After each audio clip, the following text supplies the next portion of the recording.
Shizuka और Nobita साथ घर जा रहे हैं। नोबिता को रिकॉर्डर बजाना नहीं आता, जिसके चलते जियान और सुनियो उसका मजाक उड़ाते हैं। गुस्से में नोबिता कहता है कि अगर वो प्रैक्टिस कर ले तो कान से भी रिकॉर्डर बजा सकता है। ये सुनकर जियान, सुनियो और शिजुका हंसने लगते हैं। जियान और सुनियो वहाँ से चले जाते हैं, लेकिन शिजुका नोबिता का हौसला बढ़ाती है और कहती है कि थोड़ी मेहनत से वो जरूर रिकॉर्डर बजा लेगा। घर पहुंचकर नोबिता की मम्मी उसका स्वागत करती हैं और अपना फेवरेट टीवी प्रोग्राम देखने लगती हैं। उधर डोरेमोन अपने कमरे में ढेर सारे डोरा केक खाने की तैयारी कर रहा होता है। तभी नोबिता वहां आ जाता है और मदद मांगता है। डोरेमोन अपने डोरा केक छिपाने की कोशिश करता है, लेकिन नोबिता को पता चल जाता है। तभी नोबिता को डोरेमोन की सीक्रेट डायरी मिलती है, जो हैज़ एक एडवांस्ड गैजेट है। डोरेमोन बताता है कि ये डायरी जो लिखो वो सच हो जाता है, लेकिन इसका इस्तेमाल मुश्किल है और वो नोबिता को देने से मना कर देता है। नोबिता चालाकी करता है, वो डोरेमोन को चूहे का डर दिखाकर डायरी चुरा लेता है और एक साधारण डायरी उसकी जगह रख देता है। डोरेमोन को जब नोबिता की मदद की बात याद आती है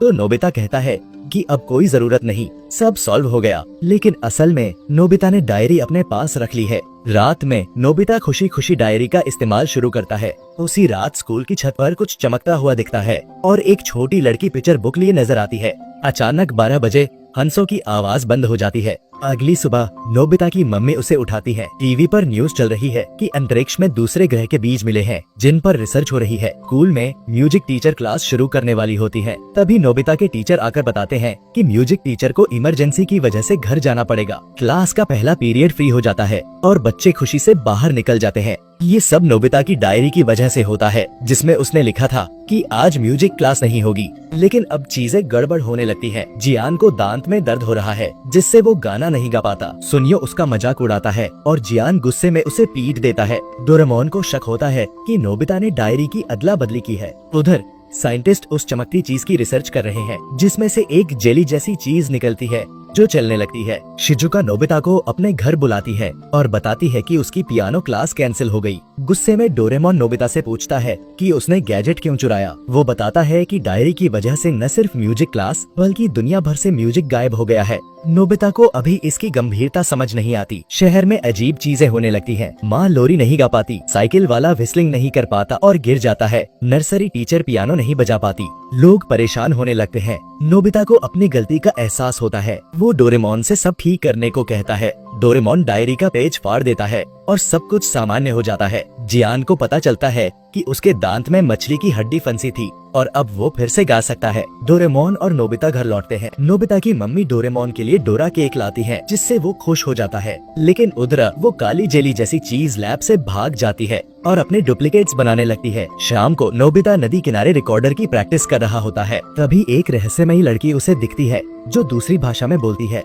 वो नोबिता से रिकॉर्डर बजाने को कहती है। नोबिता की बेसुरी धुन सुनकर वो हंसती है, लेकिन फिर भी उसे बजाने के लिए प्रोत्साहित करती है। वो खुद गाने लगती है और उसकी मधुर आवाज से नोबिता और आसपास के जीव जंतु मंत्रमुग्ध हो जाते हैं। अचानक वो लड़की गायब हो जाती है और उसके पास छोटे छोटे पार्टिकल्स उड़ते दिखते हैं। अगले दिन नोबिता, शिजुका, जियान और सुनियो नदी किनारे प्रैक्टिस कर रहे होते हैं। वो रहस्यमयी लड़की फिर से प्रकट होती है और गाने लगती है। नोबिता बताता है कि वो उसे पहले मिल चुका है। चारों दोस्त उसके साथ गाने और इंस्ट्रूमेंट्स बजाने लगते हैं। डोरेमोन भी आ जाता है और अपने गैजेट से म्यूजिकल माहौल बनाता है। वो लड़की फिर गायब हो जाती है। तभी जियान को वो काली जेली जैसी चीज दिखती है, लेकिन वो समझ नहीं पाता और उसे फेंक देता है। अचानक झाड़ियों के पीछे एक रोबोट छिपा होता है जो कहता है, मुझे मेरे 5 वर्टुओसो मिल गए। उसकी पिक्चर बुक में 5 वर्टुओसो की तस्वीरें हैं जो म्यूजिक में माहिर लोग होते हैं। रात को नोबिता, डोरेमोन, शिजुका, जियान और सुनियो को एक लेटर मिलता है जिसमें लिखा होता है कि स्कूल के म्यूजिक रूम में उनका इंतजार किया जा रहा है। सभी स्कूल पहुँचते हैं। शिजुका को पियानो के पास एक नोट मिलता है जिसमें पियानो बजाने को कहा जाता है। जैसे ही वो बजाती है, म्यूजिक रूम के दरवाजे से रोशनी निकलती है